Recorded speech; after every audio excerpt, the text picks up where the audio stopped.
welcome to the programme, especially if you're watching, let's say, online from Portugal.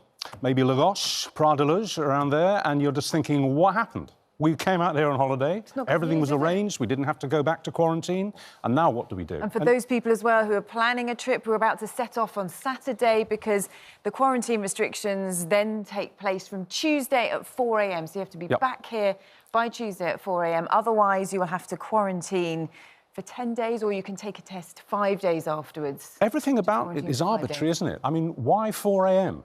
I mean, what an arbitrary... Nobody lands at 4 a.m. from Portugal. The flights don't come in at that time. It's just going to mean a scramble, It's strange and odd. And I think, you know, the thing is that we thought, didn't we, from speaking to ministers before, that if changes were going to be made, there'd be a bit more warning this time, because it was very disruptive last time, wasn't it? We saw everyone scrambling to get back from France, people putting on, you know, extra flights and having to make sure they got back in time. And a few days' notice, it's not a lot of time for people's plans being thrown up in the air. Well, I was saying here yesterday, you know, and it's always full disclosure with me that we were talking about the 21st of June and the impact that will have on people if that isn't Freedom Day, because my son is due to get married on the 26th, so they cancelled it last year. After the show yesterday, when we were predicting that Portugal was going to move off the green and go on to the amber, came off air. I didn't know this. My son called me and said, guess where we booked for our honeymoon? Yesterday. Oh, no. Yup, Portugal.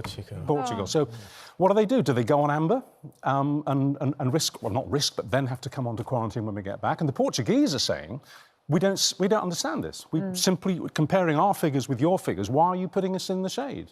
Because some of our figures, actually, in some parts of the country are actually worse than theirs. So Grant Shapps, the Transport Minister, had said it was due to the positivity rate nearly doubling since the last review in Portugal, and also the Nepal mutation. They don't know the potential at the moment for that to be vaccine defeating. So although we can, you know, say, look at how well we're doing with the vaccine, we've got, double the population now, haven't we? Yep, absolutely. Being, 50% of the population being given their double vaccine, which is great news, but there's still that sort of unknown factor around the variation. Why don't we ask the doctor? Hello, Doctor. Let's do that. Nice to meet you. Let's get the experts' comment on it. What do you make of this?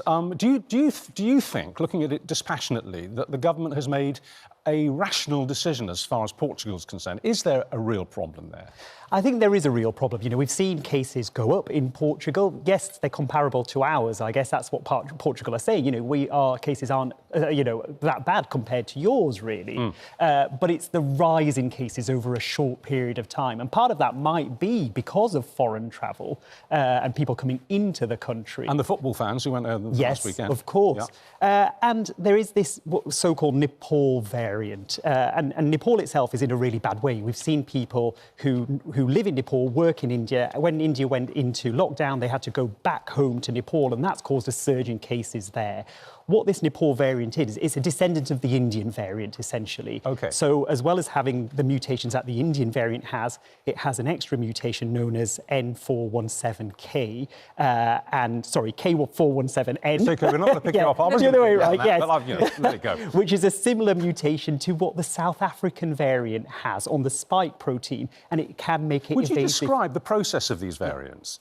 They seem to be coming thick and fast now, don't they? I mean, we just had the one example of the virus for seemingly months. Then we had the Kent variant, and then we had the Indian variant, which we now have to call the Delta variant. Now there's the Nepal variant, there's the South African, there's the Vietnamese. On it goes. How quickly is it normal for a virus to mutate this quickly and in so many different forms?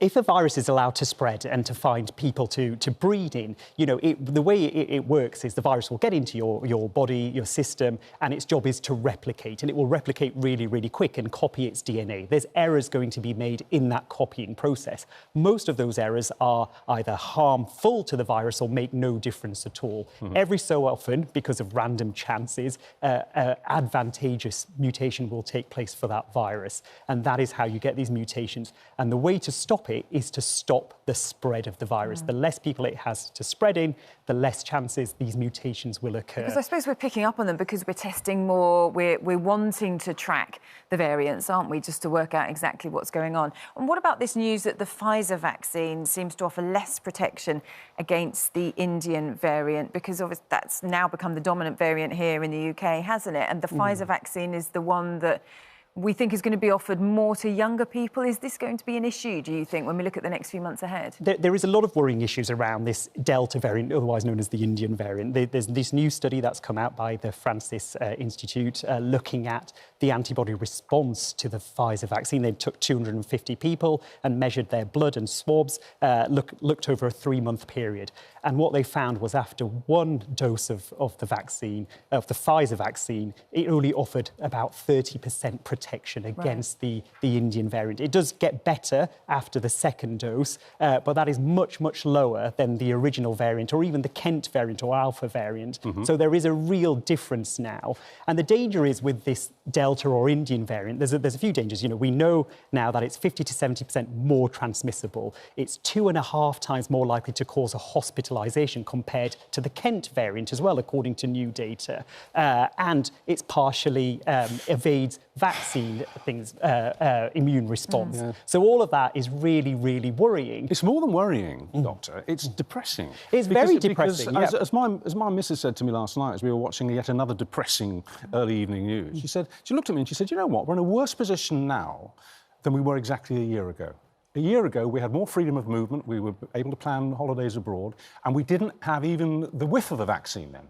And now we've got multiple vaccines, and yet we seem to be in a worse position. What I want to ask you is, are we overreacting to the variants? Because surely we're going to have to live with them at some point, aren't we? Otherwise, we're never going to get back to normal. To be honest with you, Richard, I think overreacting is the best way, because what we've seen over the last year or so is underreacting or being reactive has caused longer, harder lockdowns. And if we overreact earlier, we can prevent those long lockdowns. You know, we can really suppress the virus. And going back to what you said about it being depressing and us being in a worse position now, a lot of this that we're in now with the Indian variant was completely preventable. Had we controlled the borders to India when we knew about the Indian variant, we wouldn't be in this position now. And we've got to be really clear about that, because there'll be people watching this thinking it is depressing, it's really stressful watching this. And they look at the data and going, oh, well, the scientists and the doctors are overreacting.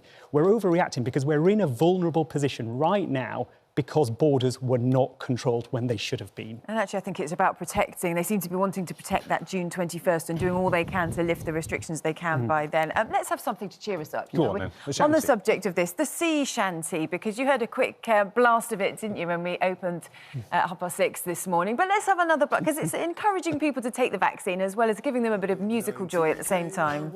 We feared that indoors we would stay, but now there's a vaccine. Hip hooray! Let's get that jab and go.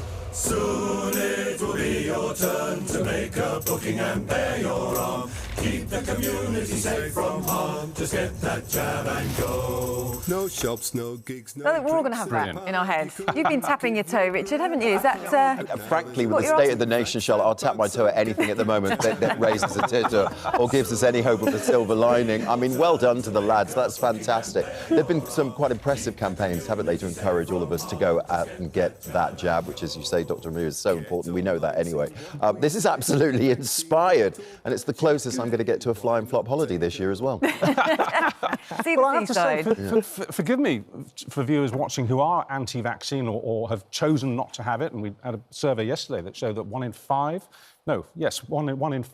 kids, basically, from 21 to 30, aren't going to have it. I'm astonished by that, because it seems to me, maybe it's just me being an old fart, but it seems to me to be completely illogical. To say no to the jab, unless you have very specific medical reasons. There'll be a small cohort of people who can't have the vaccine for medical reasons. But young people feel perhaps that they won't get seriously ill from COVID. They won't end up in hospital. Which isn't the point, is it? It's not really the point. They may well be transmitting it. But the thing we've got to remember as well with these COVID vaccines is you know, people seem fixated on hospitalisations and deaths, but there's still long COVID. You know, you can get mild symptoms of COVID-19 and develop symptoms of long COVID months and months ahead. And I've been working in surgery this week. I've spoken to 6 people this week alone who didn't go to hospital with COVID, who are now have symptoms of long COVID, and it's really debilitating. Yes.